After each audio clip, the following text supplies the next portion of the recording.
Hermanos, a todos los que nos gusta el cine, reconocemos la importancia de que las películas tengan un buen final, ¿sí?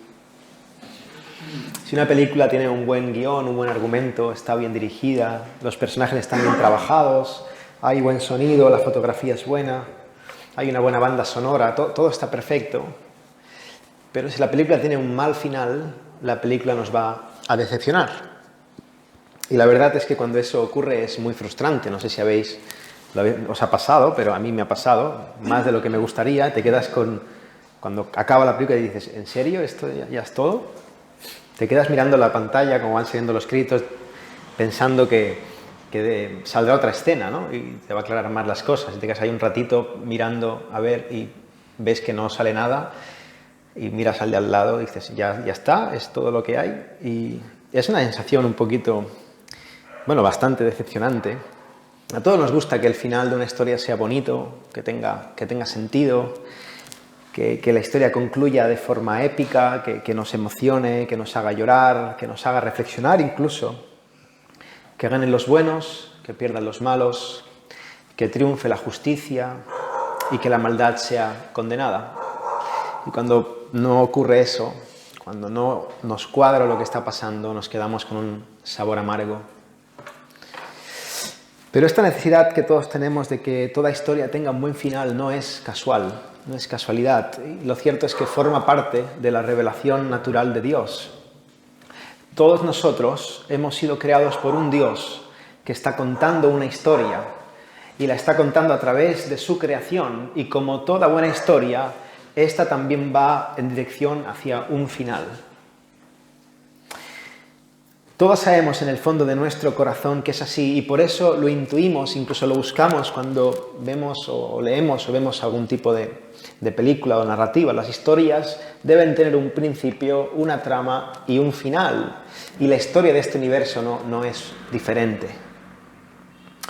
En el día de hoy vamos a exponer un texto de las Escrituras que nos relatan ese momento, el momento final de la historia. Acompañadme a Apocalipsis capítulo 11, leeremos del versículo 15 al 19. Apocalipsis 11 del 15 al 19, dice así la palabra. El séptimo ángel tocó la trompeta y hubo grandes voces en el cielo que decían: los reinos del mundo han venido a ser de nuestro Señor y de su Cristo, y Él reinará por los siglos de los siglos. Y los 24 ancianos que estaban sentados delante de Dios en sus tronos se postraron sobre sus rostros y adoraron a Dios, diciendo: te damos gracias, Señor, Dios Todopoderoso, el que eres y que eras y que has de venir, porque has tomado tu gran poder y has reinado.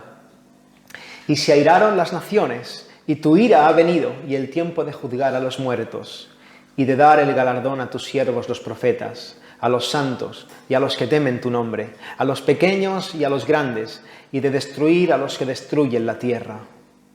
Y el templo de Dios fue abierto en el cielo, y el arca de su pacto se veía en el templo. Y hubo relámpagos, voces, truenos, un terremoto y grande granizo. Ven, Señor, nos asombramos ante tu palabra. Te pedimos, Señor, que tú abras nuestros ojos para poder ver con claridad lo que significa y pueda ser aplicada a nosotros, que produzca fe, vida, vigor, fortaleza. Señor, levanta el ánimo del cansado, ayúdanos, Señor, necesitamos de ti, necesitamos urgentemente de ti. Abrázanos, sopla aliento de vida, Señor, salva al perdido. Que tu palabra hoy, Señor, ilumine nuestros corazones. Te pido que nos des claridad, Señor, para entenderla, en el nombre de Jesús. Amén. Hermanos, estamos en la parte final de la sección de las 7 trompetas, y en esta ocasión, por fin ha llegado el momento. Este micro suena muy mal, ¿verdad? ¿O no? ¿Está bien? Suena bastante mal. Sí. Cojo este, a mí no me importa, ¿eh? Sí.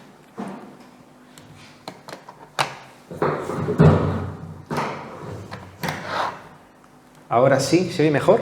Yo creo que sí. Digo, estamos en la parte final de la sección de las 7 trompetas, y en esta ocasión, por fin, ha llegado el momento en que suena la 7ª y última trompeta. Recordemos, hemos estado varias semanas hablando de las otras 6 trompetas, de lo que ocurre en medio desde la sexta hasta la séptima trompeta. Las otras 6 trompetas anunciaban juicios, anunciaban calamidades, tanto en la esfera terrenal, física, como en la esfera espiritual. Y ahora Juan nos dice, el séptimo ángel tocó la trompeta. Y cuando el séptimo ángel toca la trompeta, dice que hubo grandes voces en el cielo que decían, los reinos del mundo han venido a ser de nuestro Señor y de su Cristo, y Él reinará por los siglos de los siglos. La palabra dice que el séptimo ángel toca la séptima trompeta y cuando eso ocurre hay una declaración en los cielos. Las huestes celestiales se alegran, el cielo se goza. Se deleitan con lo que están observando. Los ángeles, los querubines, todas las criaturas en los cielos no pueden contener su emoción. Elevan la voz, gritan extasiados de júbilo, estallan en adoración y declaran los reinos del mundo han venido a ser de nuestro Señor y de su Cristo, y Él reinará por los siglos. Las huestes celestiales están diciendo, oh Señor, por fin ha llegado el final de la historia.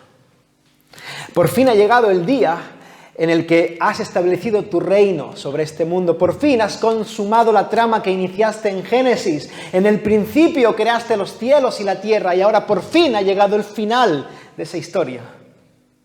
Por fin has tomado el lugar que te corresponde. Ya no habrá más guerra espiritual, ya no habrá más tensión entre lo que debería ser este mundo y lo que todavía no es. Ya no habrá más aflicción. Tú eres el Dios soberano.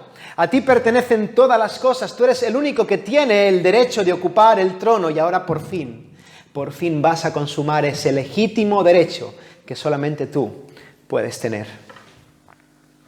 Ahora, ¿acaso no es Dios ahora mismo el Rey soberano de las naciones? Es un poco extraña la declaración que hacen las huestes celestiales, porque ¿acaso Dios no es el que lo gobierna todo ahora ya? ¿Dios no es el Rey? Bueno, la respuesta a esta pregunta es sí y no. Es un sí, rotundamente sí, porque Dios es soberano sobre todas las cosas. Y nada de lo que ocurre en este mundo pasa sin que Dios así lo decrete. El Salmo 115:3 dice, nuestro Dios está en los cielos, todo lo que quiso ha hecho. Dios es absoluta y completamente soberano. Sin embargo, las Escrituras también enseñan que desde que el pecado entró en escena, este mundo está bajo el maligno. Satanás tiene poder e influencia sobre el sistema. Nuestra lucha no es contra carne ni sangre, sino contra huestes espirituales de maldad. En este mundo tenemos aflicción. En este mundo muchas veces triunfa el mal y muchas veces el bien es derrotado. En este mundo no siempre se hace justicia. En este mundo los enemigos de Dios se frotan las manos viendo cómo los verdaderos cristianos son acosados y perseguidos. Hermanos, en este mundo se premia la maldad. Se premia la picaresca, la mentira. Sí. Se escarnece al que hace el bien. Se manipulan los hechos. Se mienten. Muchas veces nosotros mismos nos mentimos a nosotros mismos, nos autoconvencemos de nuestras mentiras para salirnos con la nuestra. Es complicado. En este mundo se engaña. El diablo tiene poder. El diablo tiene dominio sobre las naciones. Y esas naciones, movidas por el poder de Satanás, se levantan unidas contra Dios. Y vemos que esto es así desde que el hombre decidió sucumbir a la tentación de darle la espalda al Señor y de ser su propio rey. Si comes, serás como Dios. Tú vas a decidir lo que es bueno y lo que es malo. No dejes que Dios te engañe. Ocupa el trono. Y sí, desde entonces, desde que el hombre dijo sí a esa tentación, desde que se rompió esa relación hermosa entre la santidad de Dios y la criatura. Desde entonces Dios sigue siendo soberano, sí, pero el diablo, por medio del poder del pecado, tiene este mundo bajo sus pies. El diablo es el usurpador. El diablo es el que codicia lo que no es suyo. El diablo es el que en estos momentos está ostentando un lugar que no le corresponde. Hablando el lenguaje, quiero que me entendáis. Es un notas, que eso no es para ti. Y él está ahí a la fuerza ocupando el lugar y peleándose contra todo el mundo. No, embustero, no. Es un impostor que tiene un poder que no le pertenece. Y por esa razón tiene tanta importancia las palabras de Jesús cuando dijo, desde entonces Jesús comenzó a predicar y a decir, arrepentíos. ¿Por qué? Porque el reino de los cielos se ha acercado. Hermanos, cuando Jesús vino por primera vez, el reino de los cielos se acercó. Esto significa que la obra de Dios de destronar a Satanás de su dominio sobre el mundo había empezado. El ministerio terrenal de Jesús tuvo esa misión, dar a conocer el reino de Dios y derrotar el reino de las tinieblas. Y Jesús lo consiguió por medio de su victoria en la cruz del Calvario. Sin embargo, hermanos, con la victoria de Jesús en la cruz, el reino de Dios fue iniciado, pero no fue totalmente establecido. Desde que Jesús se levantó de los muertos, el reino de Dios derrotó el reino de las tinieblas, pero la consumación final de esa victoria tendrá lugar en el día del juicio final. Y mira, es hermoso porque la victoria de Cristo en la primera venida es la garantía de la victoria de Cristo en el final. En la cruz, nuestro Señor le pisó la cabeza a la serpiente. Él venció al pecado, Él venció a la muerte. Pero durante este tiempo, desde la primera hasta la segunda venida, la historia nos mantiene expectantes. Desde entonces vivimos una tensión entre el reino de Dios ya iniciado, que se extiende a través de su iglesia, pero todavía no establecido. No sabemos cuándo el reino de Dios va a ser establecido definitivamente, no sabemos cuándo será, pero lo que sí podemos estar seguros es que ese día va a llegar. Y ahora Juan, el apóstol, nos abre el velo de la eternidad para revelarnos cuál será la canción que el cielo cantará cuando eso ocurra. Y dice Juan que los cielos dicen, por fin, Señor. Por fin ese día ha llegado, por fin los reinos del mundo ha venido a ser de nuestro Señor y de su Cristo y reinará por los siglos de los siglos, hermanos. A partir de ese momento el reino de Dios será eterno, inamovible, no terminará, no sufrirá amenazas. Dios establecerá su reino por los siglos de los siglos. Hermanos, la película de esta historia que vivimos, este universo que parece que no va a tener fin, que no va a terminar o que no va a terminar bien. No, el mal no va a salir victorioso. Hay esperanza.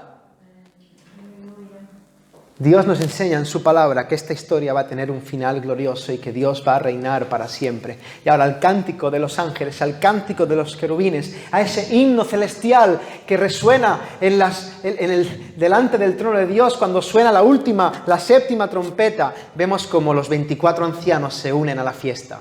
Y dice, los 24 ancianos que estaban sentados delante de Dios en sus tronos, se postraron delante de sus rostros y adoraron a Dios. De nuevo recordemos que estos 24 ancianos son los representantes de toda la iglesia. Es decir, la iglesia representada por estos 24 ancianos, la iglesia de Dios, se postra, reconoce en señal de reverencia y adora al Señor.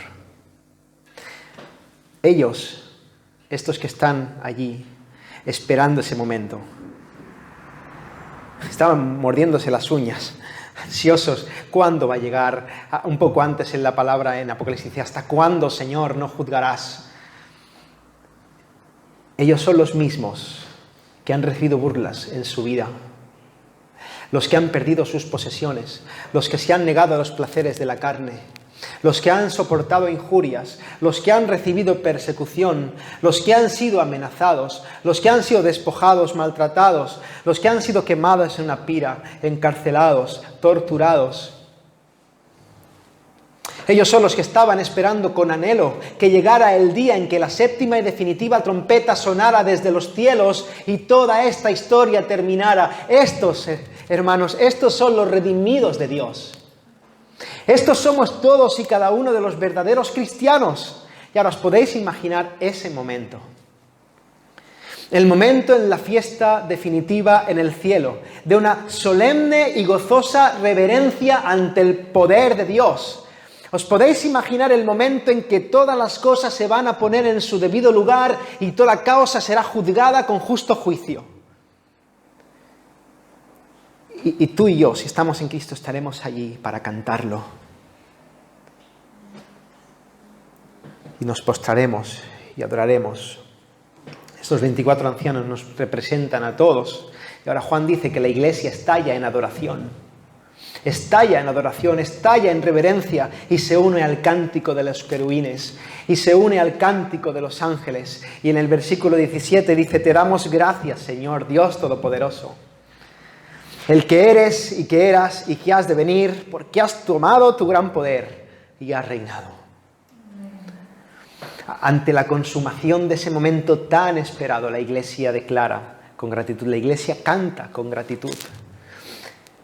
Y ellos están cantando: gracias, Señor, porque finalmente has tomado lo que te corresponde. Gracias porque definitivamente has reinado, porque ya no tendremos que convivir más en este mundo contra el pecado, porque ya no tendremos que observar más desde los cielos cómo nuestros consiervos están sufriendo, porque ya no tendremos que estar reclamando más justicia. Gracias, porque ya no tendrán que soportar, ya no tendremos que soportar más dolor, más mentiras, más muerte. Gracias porque eres todopoderoso. Gracias porque has cumplido fielmente tus promesas. Gracias porque eres eres el que eras y eres ahora. La Reina Valera dice: y eres el que has de venir, pero la mayoría de las otras traducciones no añaden eso. Por lo visto, los manuscritos originales, en la mayoría no está en esa declaración. El que eres y el que eras, dice. No el que has de venir. ¿Por qué? Porque Dios ya ha venido. Ya no ha de venir. Tiene todo el sentido. Dios ya ha establecido su reino. Y la iglesia rebosa gratitud en adoración y reverencia. El juicio final ha llegado. Y vemos a los 24 ancianos como siguen diciendo, versículo 18: y se airaron las naciones. Y tu ira ha venido, y el tiempo de juzgar a los muertos, y de dar el galardón a tus siervos, los profetas, a los santos y a los que temen tu nombre, a pequeños y a grandes, y de destruir a los que destruyen la tierra. Permitidme que parafrasee la canción de los ancianos. Oh Señor, hemos sufrido con nuestras propias vidas como las naciones se han airado contra ti. El mundo iba en tu contra continuamente. Aborrecía todo lo que era verdaderamente tuyo. Y a veces nos parecía que iba ganando. Pero finalmente el tiempo de juzgar a los muertos ha llegado. Ahora vas a ser tú el que dicte sentencia. Tú ahora vas a tomar el trono que te pertenece y vas a poner cada cosa en su debido lugar. Ellos te han ofendido, ellos te han ultrajado, ellos te han perseguido y ahora tú vas a sacarlo todo a la luz y vas a llevar a cabo tu justicia. Me fascina cómo conecta esto con el Salmo 2. ¿Por qué se amotinan las gentes y los pueblos piensan cosas vanas? Se levantarán los reyes de la tierra y príncipes consultarán unidos contra Jehová y contra su ungido, diciendo: rompamos sus ligaduras, echemos de nosotros sus cuerdas. Pero mira lo que dice: el que mora a los cielos se reirá. El Señor se burlará de ellos y luego hablará a ellos en su furor y los turbará con su ira. Pero yo he puesto mi rey sobre Sión, mi santo monte. Yo publicaré el decreto. Jehová me ha dicho: mi hijo eres tú, yo te engendré hoy, pídeme y te daré por herencia las naciones de la tierra, y como posesión tuya los confines de la tierra. Los quebrantarás con vara de hierro, como vasija de alfarero los desmenuzarás. Ahora pues, oh reyes, sed prudentes, admitid amonestación, jueces de la tierra, servid a Jehová con temor y alegraos con temblor. Honrad al Hijo para que no se enoje y se inflame de pronto. Perdón, honrad al Hijo para que no se enoje y perezcáis en el camino, pues se inflama de pronto su ira. Bienaventurados todos los que en Él confían. Mira, todas aquellas personas que le dan la espalda a Dios, todas las personas que viven alejadas del Evangelio, siguiendo en pos del sistema de este mundo, todos los que con sus acciones persiguen a Cristo y a sus verdaderos discípulos, todos los que matan, maltratan o simplemente se burlan de Cristo y de los cristianos. Todos aquellos que con sus ideas contradicen el mensaje de la cruz.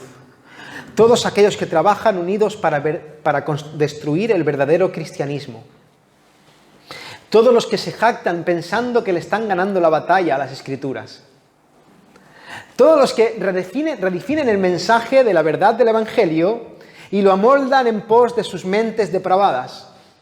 Todos y cada uno de ellos, por más brillantes, por más poderosos que puedan parecer, todos son objeto de la burla de un Dios soberano que lo tiene todo bajo control. Es ridículo. Es ridículo tratar de ganarle la batalla al Dios de los cielos y la tierra. No tiene sentido, es una guerra perdida.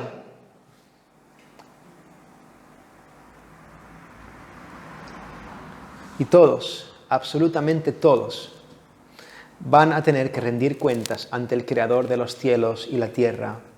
Y por mucho que las naciones se enfaden, los reinos van a ser de Dios y de su Cristo. Por tanto, ahora pues, oh reyes de la tierra, sed prudentes. Admitid amonestación, jueces de la tierra, servid a Jehová con temor y alegraos con temblor. Honrad al Hijo para que no se enoje y perezcáis en el camino, pues se inflama de pronto su ira. Y también, por tanto, bienaventurados todos los que en Él confían. Bienaventurados, felices, dichosos, llenos de propósito y significado, plenos, todos los que en Él confían. Porque tus santos, tu iglesia, tus escogidos, aquellos que temen tu nombre, aquellos que hemos vivido con la sincera intención de agradarte y complacerte en todo, aquellos que nos hemos negado a nosotros mismos para seguirte fielmente, vamos a ser galardonados. Vamos a recibir la recompensa, vamos a recibir la corona de vida, vamos a degustar de manera definitiva el don de la salvación. Todos los verdaderos creyentes, pequeños y grandes, sin ningún tipo de excepción, vamos a contemplar que tú destruyes a todos los que vivían para destruir la tierra, que tú haces justicia sobre los que vivían abrazados al pecado, velando por sus intereses egoístas, dedicados a las vanidades de este mundo, algunos incluso queriendo hacer ver que eran cristianos, dándote la espalda y sembrando para sí mismos este juicio que al fin ha llegado. Oh hermanos, qué hermoso consuelo tuvo que experimentar la iglesia del primer siglo cuando le llegó esta revelación. Qué confianza tuvo que recobrar su corazón atribulado por la dura persecución que vivían en ese momento. Esos 4 o 5 artesanos en Esmirna que doblaban sus rodillas cada noche a la luz de una lumbre, sencillos, orando al Señor, temiendo ser descubiertos porque los podían matar, despojados de sus posesiones, viendo cómo el mundo se les volvía en contra. Qué consuelo ver por la palabra que hay un juez en los cielos. Pero esto también es para nosotros hoy, hermanos. Es tiempo. Vivimos tiempos muy convulsos, muy difíciles. Y es tiempo, hermanos, de poner nuestros ojos en la palabra, de acampar en la palabra, de meditar en la palabra, de abrazarnos a la palabra, de ver las cosas tal y como son. El día final va a llegar. Iglesia, las cosas no siempre van a ser así. Los malos no siempre vencerán. Los políticos mentirosos no siempre van a gobernar. Ahora mismo hay injusticias que salen victoriosas. Pasan cosas horribles que nunca son descubiertas. La gente impía muchas veces se va de rositas. Pero eso no será para siempre. Al final de la película, Dios va a juzgar todo el mal con justo juicio. Y eso significa que, por otro lado, los justos no siempre padecerán. Los cristianos no siempre vamos a tener que soportar el pecado, ni estar en un mundo destructor. No siempre vamos a estar sometidos a la presión de vivir en un mundo que le da la espalda a Dios. No siempre tendremos que batallar contra nuestro propio corazón engañoso. No siempre tendremos que superar heridas, que perdonar afrentas, que sufrir las maldiciones de este mundo. Si eres un verdadero cristiano, gózate. Mira a Cristo, alégrate. Esta palabra es también para ti. Llegará un día en que va a resonar la séptima y definitiva trompeta y el reino de Dios será establecido y entonces tú y yo seremos realmente libres. Iglesia del Señor, seamos fieles. Soportemos la aflicción. Sigamos corriendo la batalla. Sigamos en esta lucha, porque todo sacrificio que hagamos para Dios no es en balde. Mira, la salvación es solo por gracia. Solo por gracia. No hay obras que puedan ganar nuestra salvación. Pero Dios va a recompensarnos en los cielos conforme a nuestras obras. De manera que vivamos con esa esperanza. Trabajemos en esta vida. Esforcémonos en la gracia para acumular tesoros en los cielos, porque al final todo sacrificio va a valer la pena. Mira, nuestro Dios no es un Dios mezquino. Nosotros no servimos a un Dios tirano. Yo escucho muchas veces eso, ¿no? Cuando hayamos hecho todo lo que hemos hecho, se nos va a decir que somos siervos inútiles. Y yo entiendo, sí, está en la palabra. Pero a veces puede parecer como que sí, que Dios nos mira con repugnancia, como soportándonos. No, hermanos. Dios nos mira en Cristo. El lenguaje del Nuevo Testamento no es a las artimañas abominables y aborrecibles que están en Corintio, gusanos, pecadores, no. A los santos y amados que están en Corinto. A los hijos de Dios que están en San Fernando. A los redimidos. El Señor nos ha puesto su túnica de colores. Somos los favoritos del Señor. ¿Por qué? No por nuestra dignidad, no. Porque Dios nos mira en Cristo. Señor, lo hemos dejado todo para seguirte a ti. No hay nadie que no haya dejado padre, madre, hijos, trabajo, que no va a recibir 100 veces más en el reino. No tenemos un Dios mezquino. Nuestro Dios es bueno, es generoso. Siempre nos va a dar mucho más de lo que nos pide. Siempre. Amado hermano, hermana, pon los ojos en la eternidad y confía en que todo sacrificio al final va a ser recompensado. El día de recibir el galardón va a llegar. Y ahora Juan termina diciendo, de aquí quiero que me sigáis, porque es muy profundo y muy hermoso. Versículo 19. Dice, y el templo de Dios fue abierto en el cielo, y el arca de su pacto se veía en el templo, y hubo relámpagos, voces, truenos, un terremoto y grande granizo. Recordemos en el principio del capítulo 11 de Apocalipsis, empieza con la medición del templo, empieza midiendo el templo. Y ahora vemos cómo termina hablando de nuevo del templo. Cuando hablábamos del capítulo 11 en el principio, estuvimos viendo cómo a lo largo de toda la palabra de Dios, el templo es el lugar en que habita su presencia. El templo simboliza el lugar donde podemos estar con Dios. En el Antiguo Pacto, el templo era un edificio. Actualmente el templo es la iglesia. Dios, esto es maravilloso, no deja de asombrarme, Dios habita en nosotros. Por medio de su Espíritu podemos tener comunión con Él. ¿Dónde? En cualquier sitio, porque está en ti. Sin embargo, volvemos a esa tensión entre lo que ya ha empezado a ser, pero todavía no es perfectamente. Nuestra comunión con Dios ha empezado por medio del Espíritu Santo en nosotros. Fuimos sellados con el Espíritu. Pero nuestra comunión con Dios todavía no es perfecta. ¿Por qué? Porque todavía habita el pecado en nosotros. Hay remanentes, manchas, rasgos de nuestro antiguo yo. Los verdaderos hijos de Dios podemos disfrutar de la presencia del Señor en nosotros, pero también podemos contristar al Espíritu. También podemos apagar el fuego de Dios en nosotros. Los cristianos podemos pecar y sufrimos cuando lo hacemos. Por eso los verdaderos creyentes vivimos anhelando salir de este cuerpo de muerte y poder disfrutar verdaderamente de una perfecta comunión con el Señor. Y ahora Juan nos revela que eso es precisamente lo que va a ocurrir. El templo va a ser abierto en el cielo. El lugar de la presencia de Dios se va a abrir de par en par para que todos sus verdaderos hijos puedan acceder eternamente y disfrutar eternamente de esa relación íntima de comunión y de amor con el Padre Celestial. Y allí todo sufrimiento terminará. Allí no habrá más tensión entre lo que debemos ser, pero todavía no somos. No.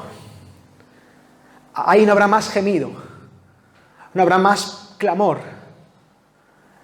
El final habrá llegado y los hijos de Dios podremos estar por siempre en nuestra casa. Y el final de este pasaje es impactante.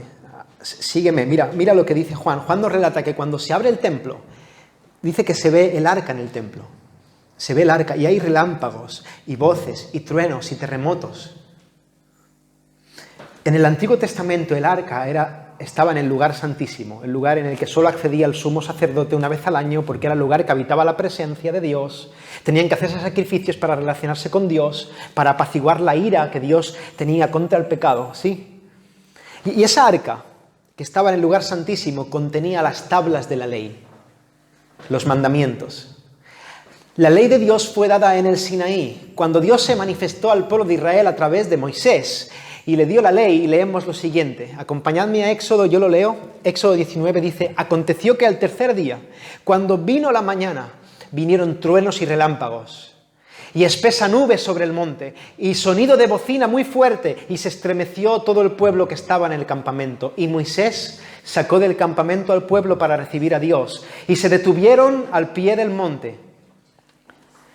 Todo el monte Sinaí humeaba, porque Jehová había descendido sobre él en fuego, y el humo subía como el humo de un horno, y todo el monte se estremecía en gran manera.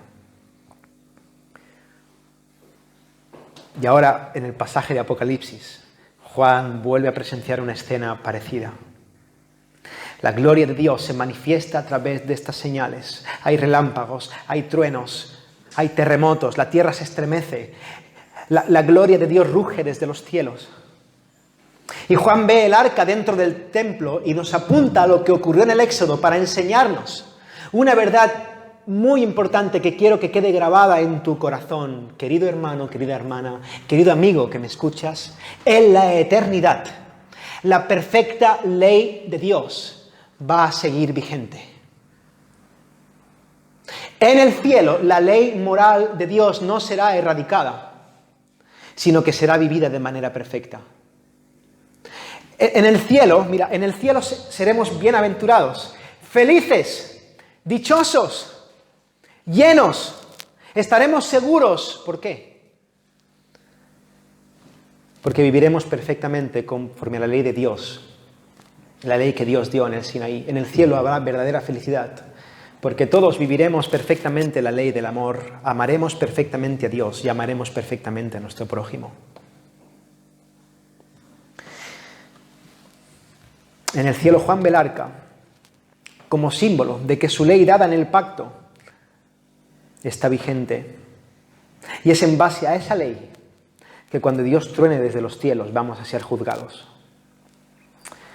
Algunos quieren seguir sosteniendo, se empecinan, tristemente, en que la ley de Dios va adaptándose en función de cómo va cambiando la sociedad.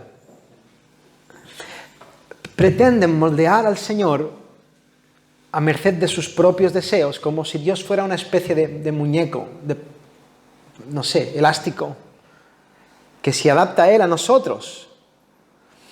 Pero Dios no es así, hermanos.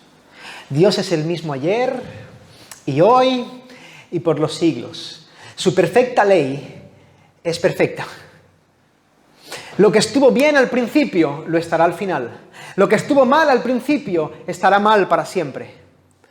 Hace 2000 años era pecado matar y así va a ser para siempre. Hace 4000 años estaba mal mentir y así va a ser eternamente. Hace 5000 años estaba mal adulterar y así será para siempre. Hace 6000 años estaba mal tener relaciones homosexuales y así será para siempre. De manera que no hay forma de escaparnos. Todos vamos a comparecer ante el tribunal de Dios y en ese momento ninguno de nosotros va a poder ser considerado justo, porque la Biblia dice que no hay ningún hombre sobre la tierra, ninguna mujer sobre la tierra que sea capaz de cumplir con los mandamientos de Dios a la perfección, por lo tanto no llegamos nunca a la medida de la santidad de Dios.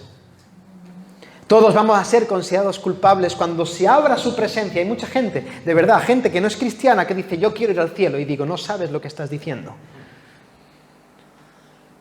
Dios es fuego consumidor. Cuando se abra el templo, cuando se abra la presencia, se va a ver también el arca.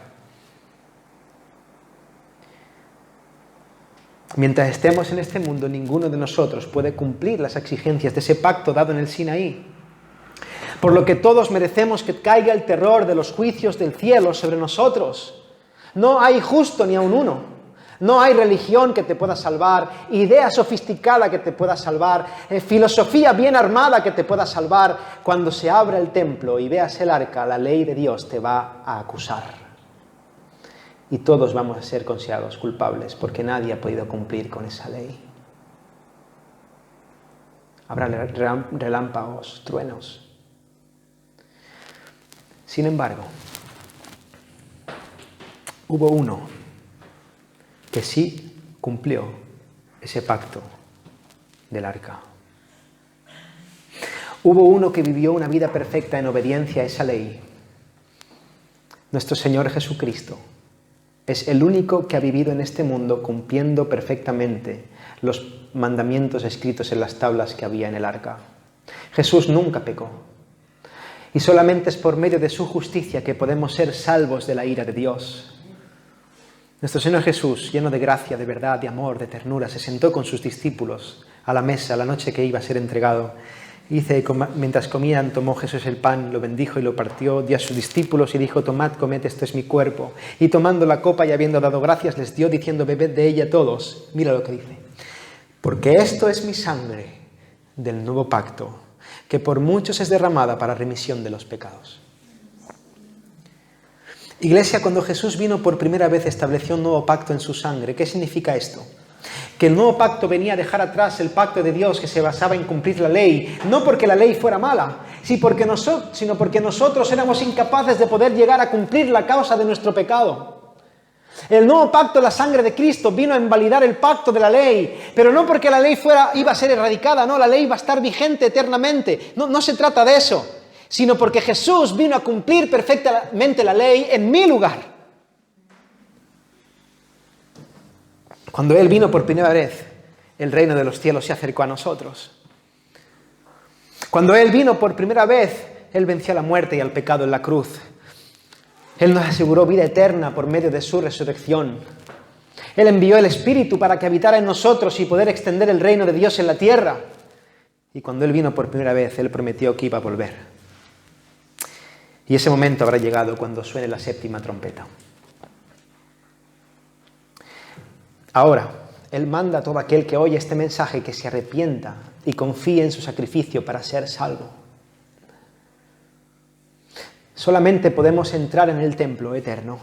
Solamente podemos estar en la presencia de Dios habiendo recibido la justicia perfecta de aquel que fue capaz de cumplir las exigencias que estaban en el arca. No hay otro camino. Es solo por Jesús. No hay otro camino. Iglesia, Jesús va a volver. Va a volver para juzgar a los impíos.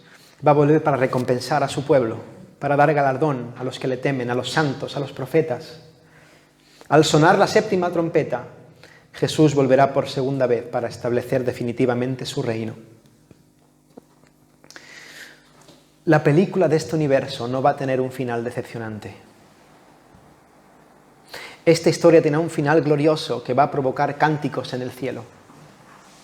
Una historia que va a terminar poniendo a cada cosa en su sitio. Una historia que va a terminar con el mal siendo derrotado y el bien siendo exaltado. Una historia que va a terminar con los ángeles cantando, la iglesia rebosando en gratitud, la iglesia rebosando en gozo y Dios ocupando el trono que le pertenece. Y ahora yo te pregunto, ¿de qué lado de la historia estás tú? ¿Cuál es tu papel en el guión? Este mundo se dirige hacia este final y solamente en Cristo podemos estar seguros de que somos y que seremos eternamente más que vencedores. Amén. Vamos a orar. Oh sí, Señor. Eres hermoso, Dios. Qué ganas tenemos de que suene esa trompeta.